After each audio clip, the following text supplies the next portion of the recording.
the Weekly Show with David J. Maloney.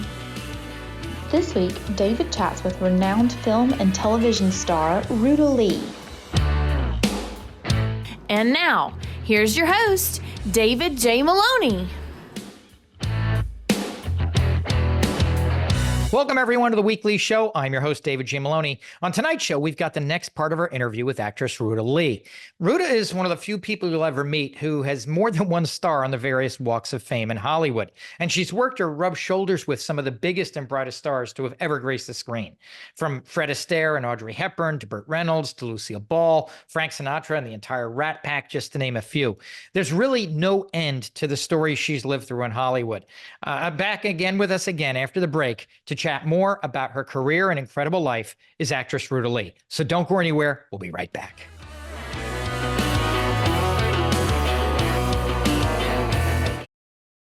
So in the same year, I think that was 57, Billy Wilder's Witness for the Prosecution released, in which you kind of play a much more serious role than we might say for Seven Brides or Funny Face. Yes. How did that casting come about for you? And what do you think Billy and the casting director saw in you that helped land that gig? I've got to tell you, this is a press agent's dream story. I had been invited by a friend who was wealthy and a great host to go to the opening of Frank Sinatra at the Mocambo, which was then one of the hot night spots in Southern California. And I had never seen Frank Sinatra live when he was having girls faint in the aisles at the Paramount in New York, et cetera. I was too young, but I certainly had all of his recordings of the unrequited love songs, and he just made my heart go pitter-patter.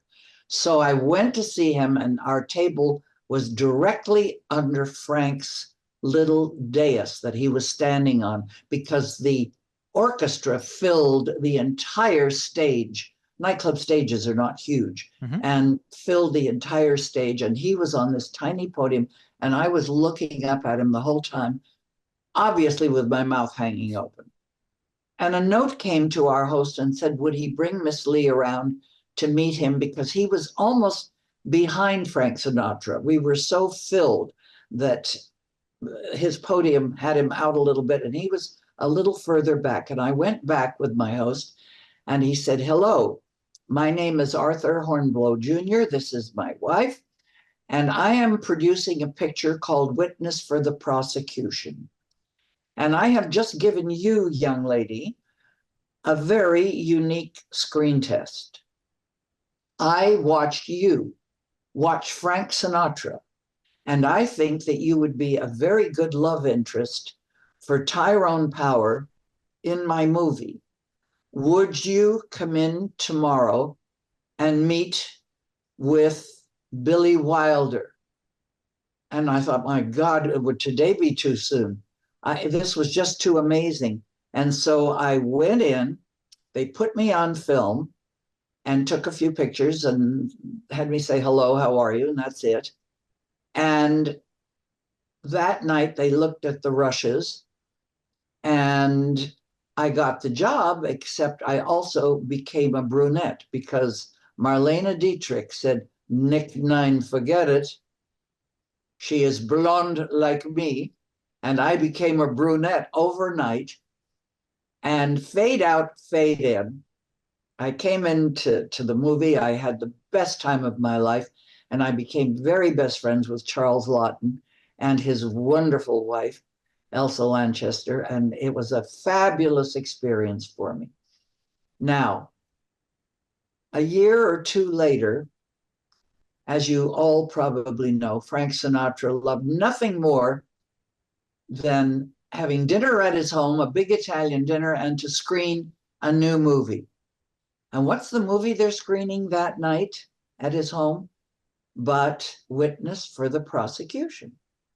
And he happens to have as a guest Howard Koch, whom I'd worked for many times at Warner Brothers. He said, Howie, I've been watching this Ruta Lee chick on television a lot.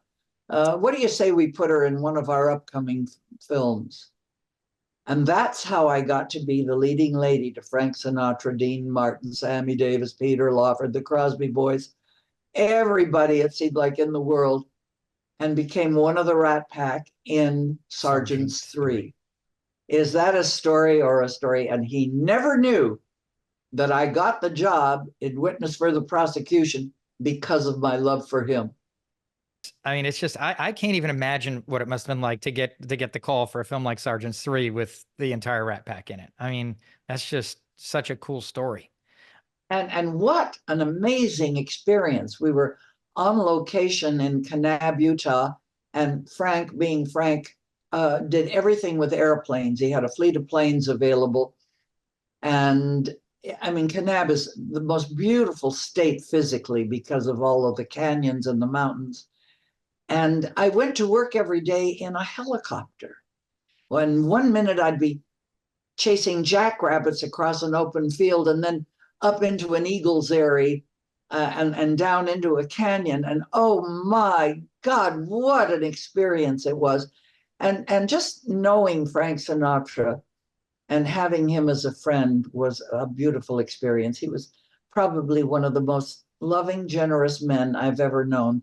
And it breaks my heart that the press always picked up on the tough side of him, on the side that was in fights all the time, or arguments, or hating the press, and making snide remarks. But because he was truly the most generous person I've ever known. And the Rat Pack, though, I mean, they were kind of notoriously kind of a rowdy, bawdy bunch when they got together. So I can only imagine what it would have been like on set with the crew of them being together every day. I mean, because they would cut up so much, and they were just so tight and could play off each other so well. Is there a crazy story from either on or off the sets of Sergeants 3 that you've never forgotten? That would be one of those cool things to share. Well, I one time thought, I mean, they were playing pranks with each other all the time. So I sort of had to get into that and play a prank too. So when Frank went out for lunch, all the guys went off to have lunch somewhere. We were on the set back at Goldwyn shooting interiors. I had somebody come, my family, my mother came, my father came, and I had a blow up machine, and we blew up probably 150 balloons.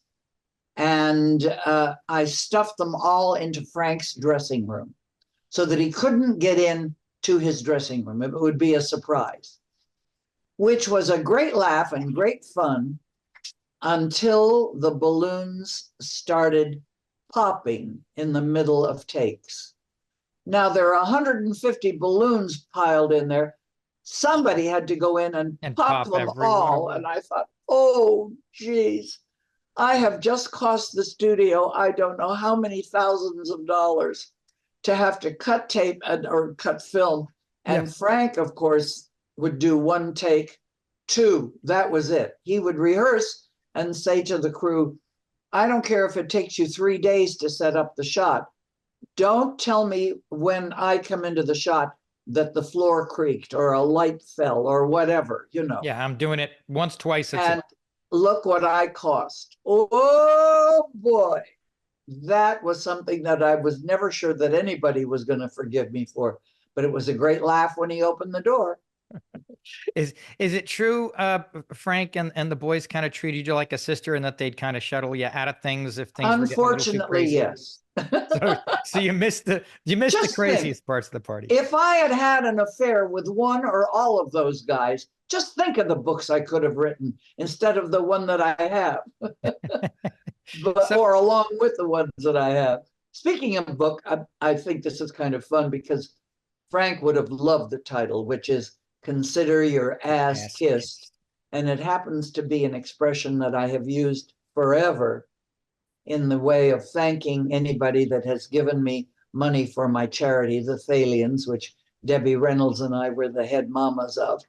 And whenever someone gave me $50 or $500 or $500,000, I would say, consider your ass kissed. And I meant it from the bottom of my heart.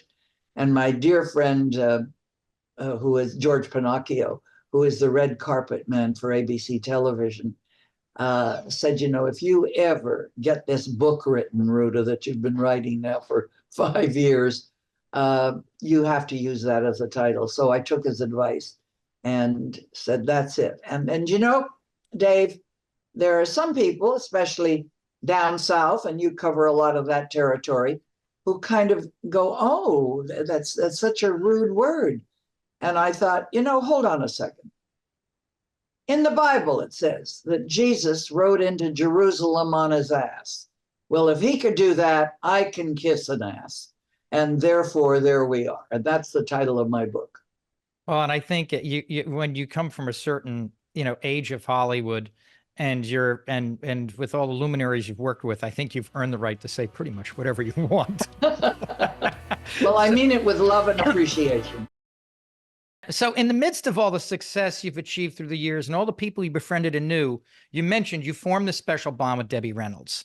When did you first meet Debbie, and what sticks out to you all these years later about that meeting?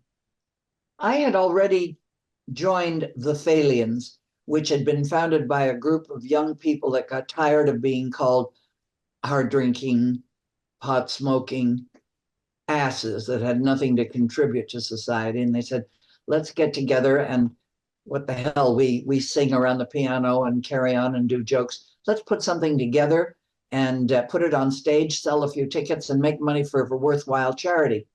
And so they sent out Mamie Van Doren and what's her name?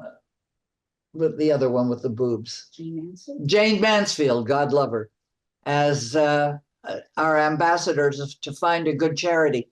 And they came back and said, well, all the good diseases have been taken. And so, but they found a lovely doctor that was dealing with emotionally disturbed children. So we took up the cause, and I had joined and I belonged. And I'd go to meetings. I got promoted or voted onto the board. And I would go to meetings. And the first one that I went to was at Debbie Reynolds' home.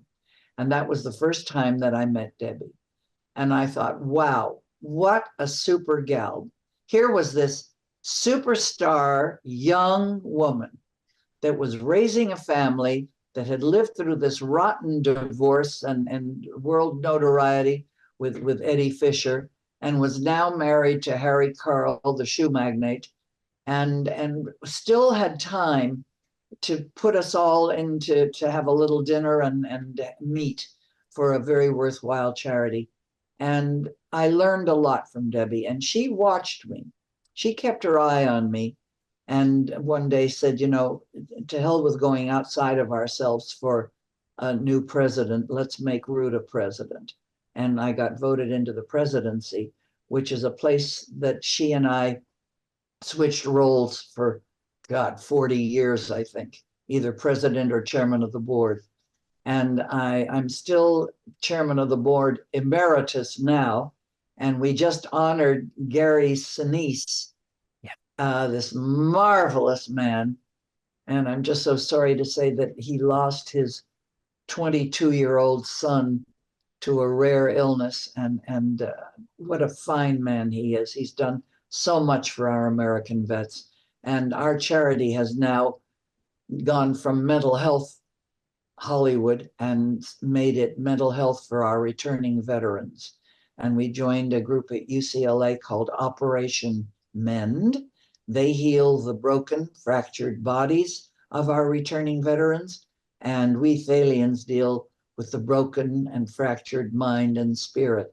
And if anybody is of a mood and a mind and a heart, a generous heart to contribute, please go to the Thalians, THALIANS.org. Remember, .org, and read about us. And if you can contribute anything, it will be so much appreciated in healing our returning veterans from the problems that they suffer from. And I thank you. They thank you. God thanks you.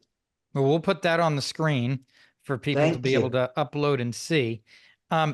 Another aside from Debbie, another luminary that sticks out to me is your friendship with Lucille Ball. Am I correct that you guys bonded over polka dots? We bonded. Yes, we did. That's amazing that you're wearing those gorgeous things, and I thank you. And Lucy has to be smiling down and saying, where did he get that jacket? I wanted. I first met Lucy and remember that she was one of the biggest stars that ever happened because, their television series all the way across the United States. And to this day, people are watching Lucy every day. She loved the races, and her husband, of course, Desi Arnaz, loved the races. And they had a home, and they used to go to the track at Del Mar. They had a home nearby. And I had been invited by a friend to fly down to Mexico and then double back for the races at Del Mar. And we would be in the box with Lucy and Desi. Well, it was Be Still My Fabulously Foolish Heart to be with her. And thank God I was wearing a dress with a black top and great big, huge, voluminous skirt with black and white polka dots, a little bit larger than yours, about the size of the bottom of a Coca-Cola thing or a glass. And she fell in love with my polka dots. And of course, I realized then from then on that we would be friends because of my polka dots. And when I did get to work with her, I always tried to find something that had polka dots. She always loved what I wore. I was very flattered by the things. I once came in with a see-through plastic raincoat that had wonderful big white buttons on that almost looked like big polka dots. And she loved it. I'll be damned. I ran out to Orbox or wherever I got it, and I bought one for her and had it brought into her. And she always loved my jewelry. I've always loved big, clunky jewelry. You can tell by earrings. I don't wear itsy bitsy stuff, big, massive stuff. And she was a bigger girl than I. And occasionally she would borrow something from me. And then she would forget to bring it back. And I'd have to call her and say, may I borrow back what you borrowed from me? It was such fun. And when she passed on, I'm sorry to say, and went to meet her maker, her daughter, little Lou, Lucy Arnaz, of course, gifted me with scarves like this. This one isn't one of Lucy's, but it could have been very similar. And she gifted me with a bunch of them because Lucy used to wear them tied in her hair a lot.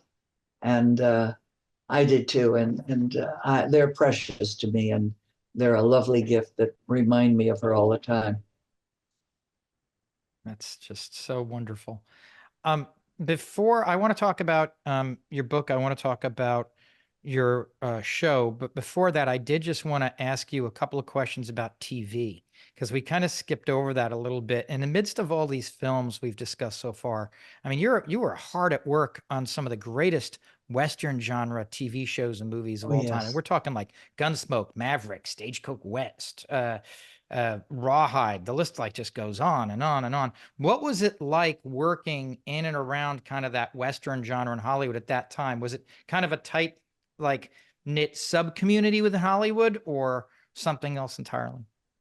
Well, I think that in some cases, most of the actors, performers, were in a smaller group because you needed somebody that wasn't afraid of horses, could get on and off them without stumbling and carrying on, wasn't afraid of wagon rides, wasn't afraid of the early morning hours because you had to get up at the crack of dawn to get to the studio or wherever for the pickup to be driven out to the location, an hour and a half away or whatever.